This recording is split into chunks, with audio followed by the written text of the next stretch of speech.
Hi everybody, thank you for being here. I'm Tom Putnam, the Superintendent of Penfield Central Schools. Thank you for coming out this evening and turning off your Cyber Mondays to be with us for a little bit. This is our second public information meeting regarding the 2021 Transportation Facilities Project, and we're going to walk through history and background of the project scope, and then I'm going to turn it over to Dr. Driffill, our Assistant Superintendent for Finance, Business and Finance, and he's going to go over the project financing and some more information, and then we're going to open it up to questions and answers. And we have, let's get started here. We have a great team here. We have members from SCI, our architects, and we have members from Campus Construction, as well as George English, our Director of Facilities, and as I mentioned, Dan Driffill, our Assistant Superintendent for Business. And we also have Mark Elledge, our President of our school board, who's in the audience this evening. And so, project history. Just a little a reminder for those here and also anybody watching after we post this online is that we really have outgrown our current facility on 5 Mile Line right across the road from the high school where we're speaking from this evening. Enrollment has increased since the time of 1961 when the current building was built, and the size of the bus fleet and staff has expanded since that time. We're sitting on about 4 acres right now, which is really too small to accommodate all the vehicles and staff, so much so that a number of bus drivers actually have to park across the street and walk over in order to access the buses.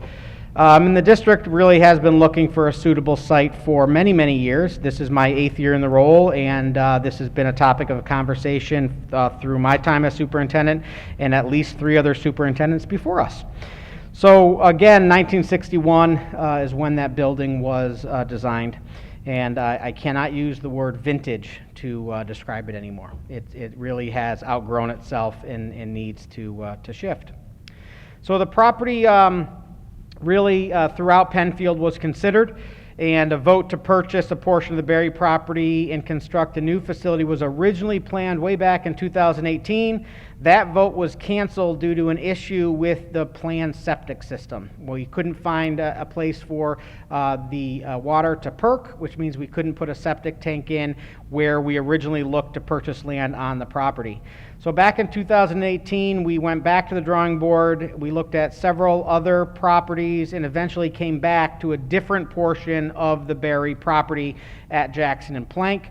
That section has the ability to put septic in and the potential for a sewer line down the road because there are homes being built out there across the street. So voters approved the purchase of this property back in May of this year, and it's a 40-acre parcel, provides room for the new facility and for future growth if necessary. Relocation of the transportation in B&G will help alleviate current traffic congestion right here on 5 Mile Line in front of the high school.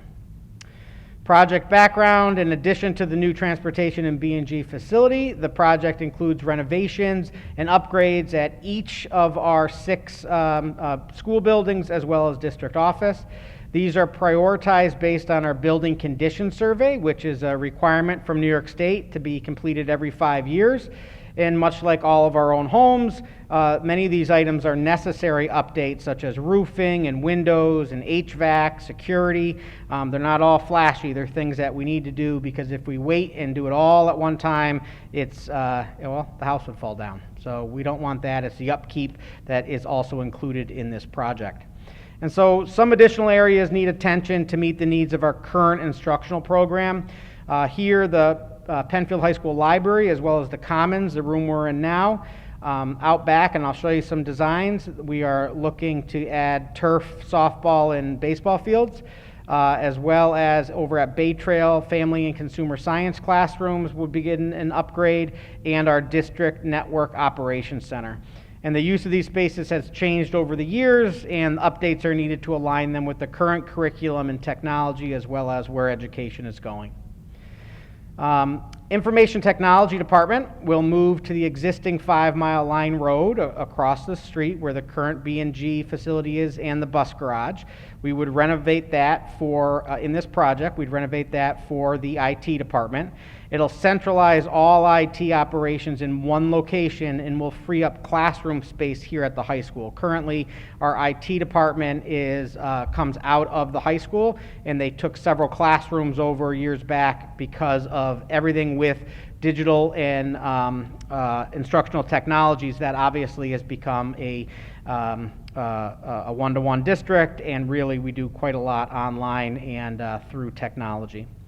Our baseball, softball, and multi-purpose turf field will alleviate ongoing drainage issues and loss of playing time on the current fields. It'll also accommodate practices and games for other sports, easing the current demand for existing turf field. The district will save fees on having to rent locations so our players can play during the rainy spring seasons when baseball and other sports are trying to get use. They right now are all trying to use the turf field because you can play even when it's wet on the turf field. You can't do that on the muddy grass fields. So several other area districts have already installed this type of field for baseball and softball. We will nowhere be near the first district to do so. Project scope, I'll just walk through. Construction of a new facility for transportation and building and grounds on that 40-acre parcel in Jackson and Plank. The land purchase was approved in May of this year, and we'll also have a storage building and fuel station included. And here's a graphic of what that could look like. There is entrance and exit on both Plank and on Jackson. Again, I want to be clear, when we show pictures like this is a rendering of where we are right now at sort of the 30,000 foot. So if this project is to be approved by the voters, then we have our incredible architects, campus construction, our director of facilities, really then would work to fine tune and make sure that everything fits where it should, and it fits into the cost that we are approved if the voters elect to move forward with this project. And Dan will talk further about finances and how that works. The 5 Mile Line Road site, we would be renovating the existing facility to create a network operations center, also known as a NOC. And the NOC will centralize IT services and free up classroom space here at the high school. Existing bus wash and fueling station will remain there on site. And here is an image of what that could look like as we move forward with the capital project planning.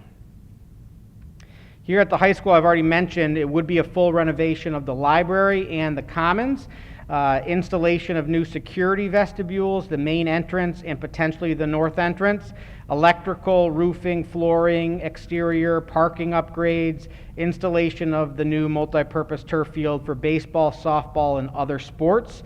And talk about, if we really look at security, we've always tried to make that part of all of our capital projects. And if you come into the main high school now, once you walk in, you can come right in once you get in. The doors are typically locked, but during the day, once we let somebody in, there's no other door to stop. Those doors don't lock. And so, like many of our elementary schools, it makes a secure vestibule where people can come in, check their ID, make sure that they should be in the building, and then can come in. So it's a much more secure entrance to our high school. And this is a very big picture of the first floor of the high school. In red are the two main areas that would be a part of this project, is an overhaul of our library and of this common space we're in. This space here, the Penfield Commons, please know, is used for a lunchroom for our upperclassmen, but more so than that, it's where we hold meetings like this. It's where we could hold board meetings. It's where we hold faculty meetings.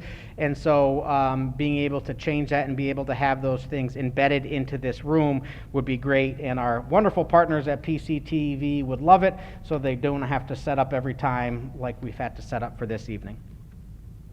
Our fields are right here. You can see on the sort of top of that slide, the dark green is a baseball field, and on the other side, a softball field.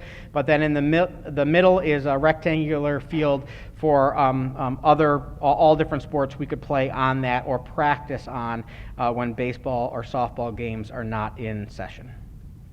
At Bay Trail, we would be looking to renovate our family and consumer science rooms, which would be part of the renovation of our STEM classroom, science, technology, engineering, and math, renovation of the cafeteria serving line, and a loading dock expansion so we can have unloading things at Bay Trail in a covered space. And so Again, picture of Bay Trail, main first floor, but outlined in red are those main areas where the work would be taking place. Elementary upgrades, as I mentioned, all schools get touched in this project. The new security vestibule at Harris Hill, I just talked about the high school, the same as for Harris Hill. Once you go in, there's not a second secure door like there is at Indian Landing and Cobbles and Scribner, and so we would like to be able to add the same security to Harris Hill Elementary School. There is an ongoing cabinet and cubby replacement. These are things that happen, that's sort of that normal upkeep, but being able to roll that into a capital project helps us get a lot of this work done. Restroom renovations, HVAC and electrical upgrades, and then roofing, flooring, and window replacements, part of that 5-year building condition survey, things that we know need to get done and are rolled into this project, as well as parking improvements. So now I'm going to stop talking, and I'm going to turn it over to Dr. Driffill, who's going to walk us through a few slides on the project budget and financing. And then again, we'll have Q&A afterwards, and we have members of SEI and Campus Construction who can also answer questions. Thanks, Dr. Putnam. Good evening, everybody. If you don't know me, my name is Dan Driffill. I'm the Assistant Superintendent for Business and Finance here at Penfield. So as Dr. Putnam mentioned, all of the buildings in the district are to be touched in this project. Here's a tentative budget by location, resulting in that full bottom line $72.915 million proposed authorization that's being put forth to the community. The lion's share obviously is devoted to the new transportation and buildings and grounds facility, and then secondarily work associated here at the high school at a little over $24 million. So $72.9 million is obviously a significant amount of money. How are we planning to pay for the project? And the answer is twofold. It's a combination of existing saved reserves, capital reserves that the district has saved in the past. So we have a 2014 capital reserve and a 2016 capital reserve that amount to a little over $20 million in savings that we have been able to save over the years to put forward this project. For approved capital projects in New York State, school districts receive New York State Building Education Aid. That's why we do these work items through projects as opposed to just the general fund budget, because we get aid back on it. So it makes it a much more attractive fiscal opportunity. Here at Penfield Central, it differs around the region and also around the state what the building aid ratio is. Ours is 80%. So very simply, for every dollar we spend in eligible costs, we get back 80%. It's not right away, it's spread out. I'll show what the projected schedule looks like for that repayment, but it obviously becomes a very attractive situation. So we are going to be using the savings that we're using from reserves and that building education aid. So what does that mean financially for community residents sitting here this evening, and for those that maybe are watching the recording? Essentially, the project is already financed. We've already accounted for our savings, and then with the building aid structure from New York State, we'll receive the rest of the financing over time. So there's no additional money required to move forward with this work. It's essentially already saved for. So what that means is we don't require any additional tax dollars to authorize and complete the work. So we don't anticipate any future tax levy increases that will be associated with this project. It's fully paid for by existing capital reserves in our New York State building aid that we receive. This is put together by our municipal advisors. So we work with SEC regulated advisors that are regulated licensed specialists when it comes to bond underwriting for municipalities. This is a little bit of an eye chart, so I apologize, but I want to show, and I can talk to it a little bit after the fact if anybody has any questions. But essentially what this looks at is a 3-decade-long debt service schedule associated with this project. In the first column, we have principal and interest associated with what the project will cost, the debt service that will be associated. We're putting forward $21 million of our money that we've already saved. So there's another $52 million that we'll have to bond for in the years ahead. In column 4, you see the estimated building aid, which ties out to our about 80% aid ratio.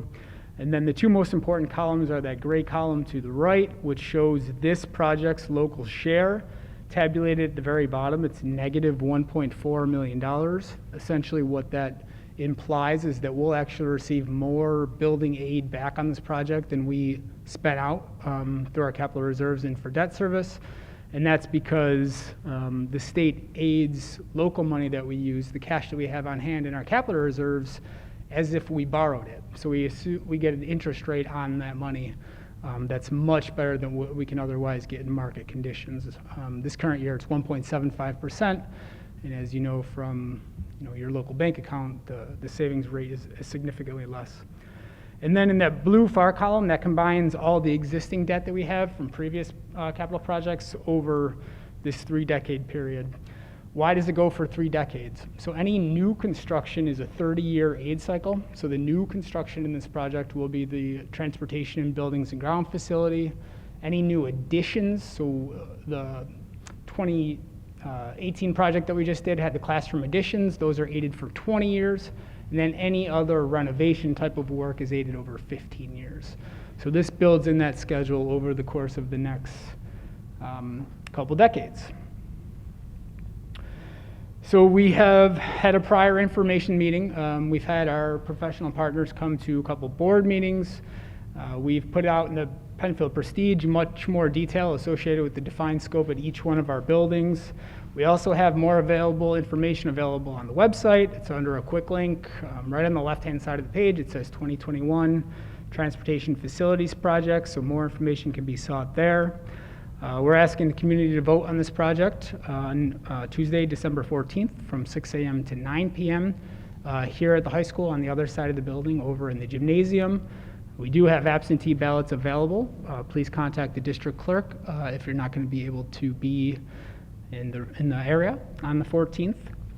And at this point, we will turn it over to questions and answers.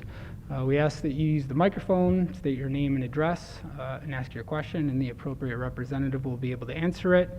And we will also be available afterwards just for an informal conversation if you wanted to chat with anybody up here this evening. So thank you again for attending and appreciate your time.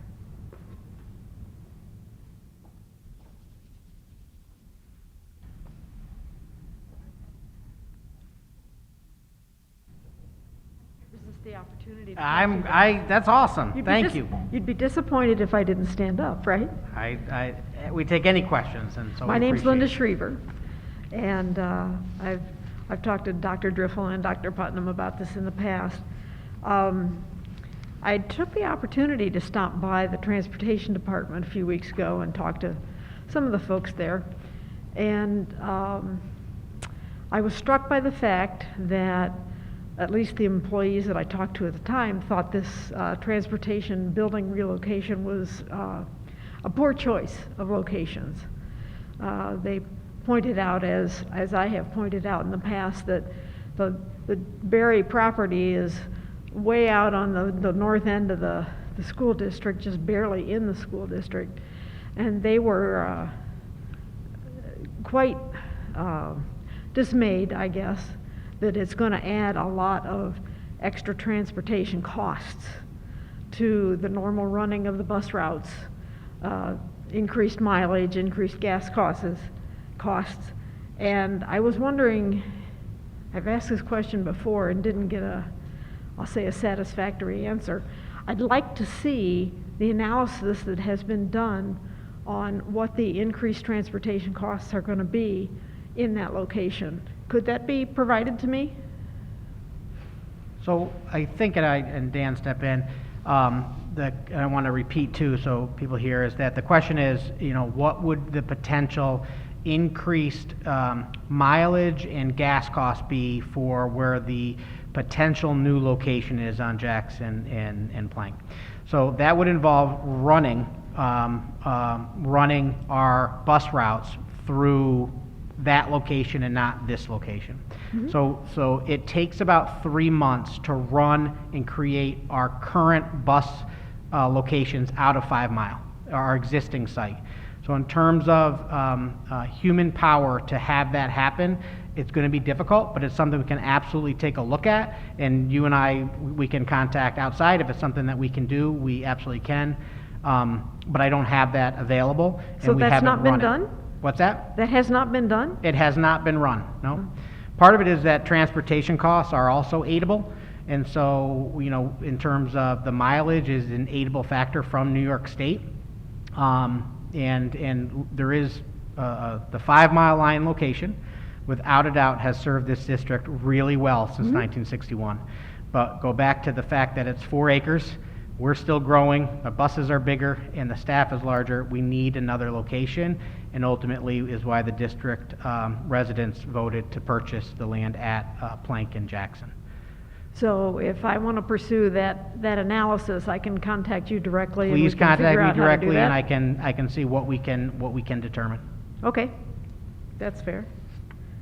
The other question I had is more for Dr. Driffill.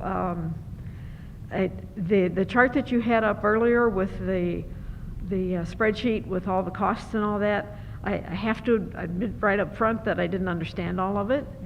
But when I looked at the amount of interest in the interest column, are we really going to spend $21 million worth of interest to finance this project?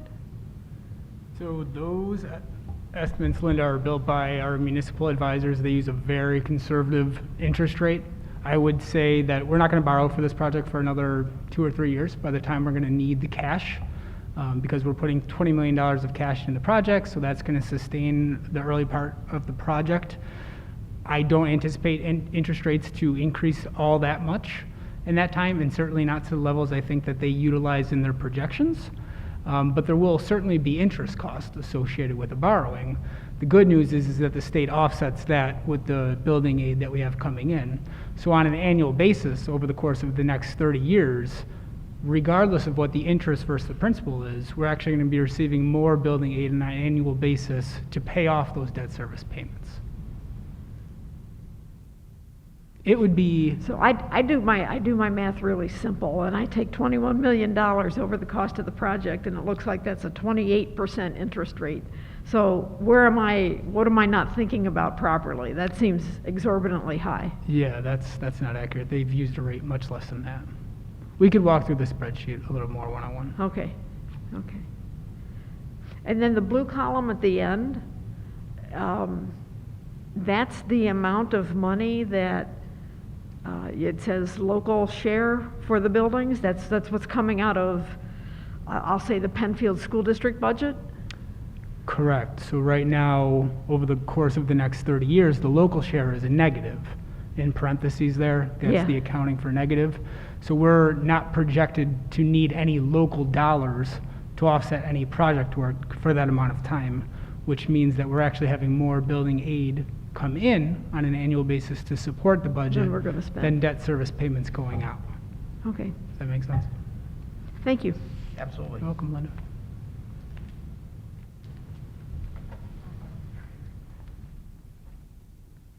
My name is Robin Hutton, and I live at 1351 Jackson Road, right across from the bus garage. I did speak before, and I have spoken to Dr. Putnam, and I just feel that I need to speak again so that folks at home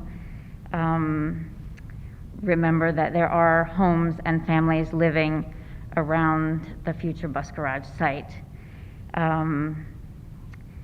That our resale value is going to go down.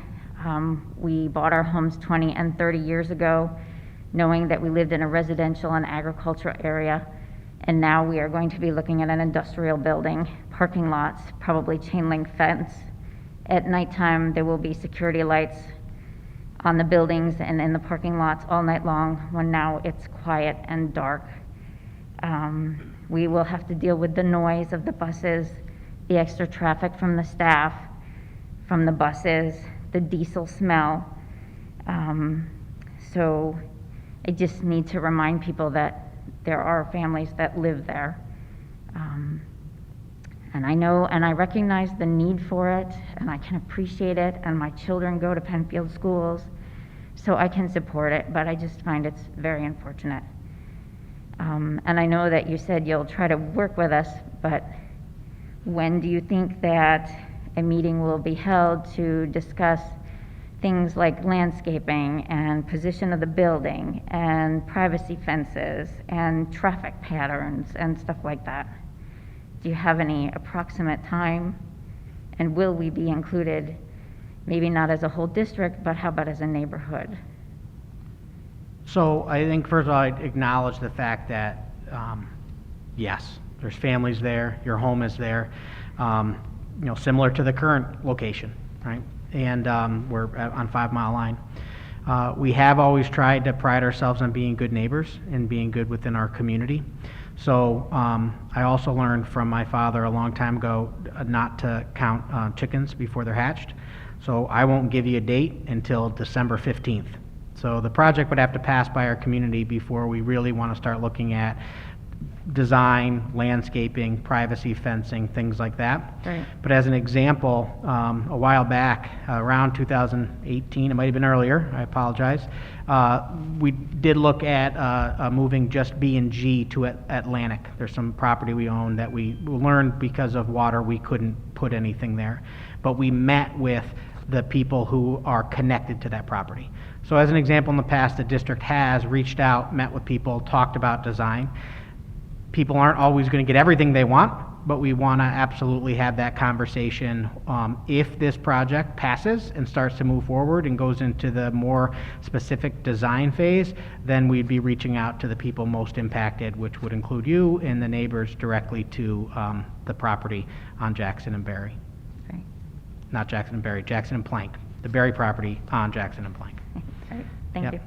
And as just a piece too is know that like the lighting and things like that, there have been in campus and SEI would be part of that meeting and conversation because they do a lot of amazing things with even our football field out back that does have lights, that once you leave the area of the football field, it's pitch black. So like there's really that bleeding of light that has really been much better than the lights that were on fields when I was in high school. But we hear you loud and clear. We want to be good neighbors. We want to have those conversations and make sure that the families most impacted and the households most impacted are aware of the process and progress along the way.